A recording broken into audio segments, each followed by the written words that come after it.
Let's go and talk about how to expand a binomial just like this going to be fast. And in this video, what I'm going to do is give you some tips that you can use to be able to expand any binomial that just looks something similar to this as quickly as that, with no multiplication. But before we get to that, we need to kind of understand a little bit of the foundation of what it means to have a binomial raised to the third power. So the first thing, let's just go ahead and start with a binomial squared. Now, this is usually where we start off when we're dealing with binomial expansion. X plus 2 quantity squared is not x squared plus 4. Do not do that. X plus 2 quantity squared simply means an x plus 2 times an x plus 2. Now, a lot of times once we get past multiplication of binomials, we expect students to be able to do this in your head.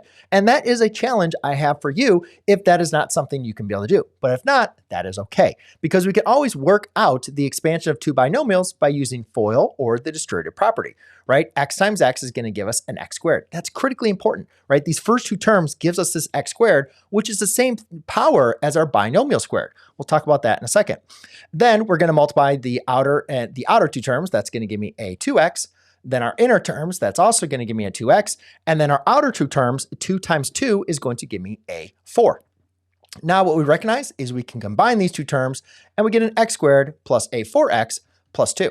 But here's the cool thing, right? Even though a lot of times we can do this math in our head, we can also summarize this relationship of any binomial raised to the second power. And so what I'm going to do for that is I'm going to use the letters A and B.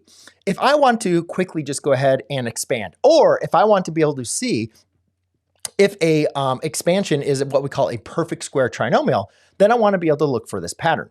If I was to multiply this out using this kind of form, what I'm actually going to do, and actually I'm going to get the pattern of a squared plus a 2 AB plus B squared.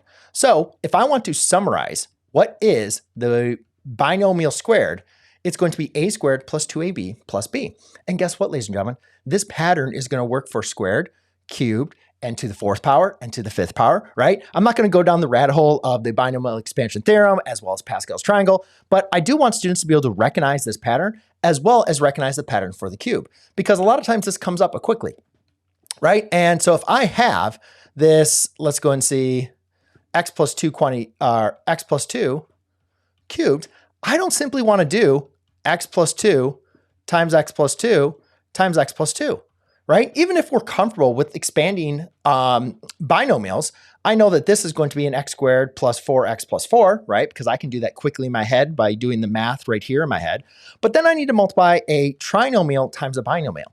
And if you looked at any of my other videos, a lot of times I will work with students on this and we create like the box method, and even applying distributive property can be a long task. So just like we have with the binomial expansion of a binomial raised to the second power, we also have a relationship that we can use for when we have a binomial raised to the third power.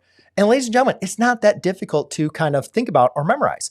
All we simply have is we know when we're multiplying this out, what x squared times x is going to give me x cubed, right? So I know that first term is going to be a squared.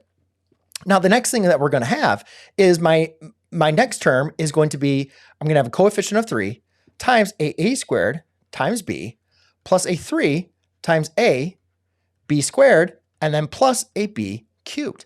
Okay, so we're going to have that symmetry. What we basically have is our first term, which is a cubed, kind of goes in what we call descending powers. It's a cubed, a squared, a to the first power, and a to the 0. Now, again, once we work on further expansion of binomials, you'll see this pattern being able to replicate, right? And you'll also understand where these numbers or the coefficients come from, the 1, the 3, the 3, the 1.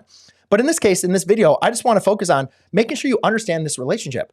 So when I'm looking at the problem that I had was x plus 2 quantity cubed, I can quickly do this in my head. I know that my first term is going to be an x squared, right? I know the next term is also going to be a x squared, but then what I'm simply going to, I'm simply going to have a 3 times a x squared, and then I'm just going to multiply that by 2.